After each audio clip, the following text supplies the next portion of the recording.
काल सकाळी मोठ्या प्रमाणात पोलीस फौज फाटा लावून त्या ठिकाणी बुद्धभूमी उद्ध्वस्त करण्यात आलेली आहे। एक भीमा कोरेगाव स्तंभाची प्रतिकृती होती, मूर्ती होती, विहार होतं, हे सगळं उद्ध्वस्त करण्याचं काम कल्याण परिसरामध्ये झालेलं आहे। हे कुणाच्या इशाऱ्यावर झालं?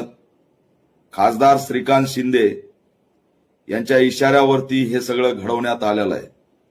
कोणतीही कायदेशीर नोटीस त्या ठिकाणी दिलेली नाही। नोटीस न देता हे सगळं उद्ध्वस्त करण्यात आलेलं आहे। ना कोर्टाची नोटीस आहे, ना महानगरपालिकेची नोटीस आहे, ना रस्ते विभागाची नोटीस आहे, कसलीही नोटीस नाही।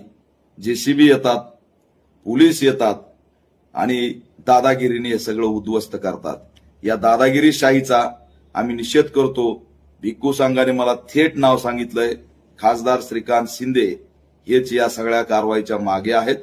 त्यांनी असणारं तात्काळ समाजाची माफी मागून पर्यायी वास्तू केंद्र निर्माण करून द्यावं अशी ऑल इंडिया पॅंथर सेना मागणी करत आहे।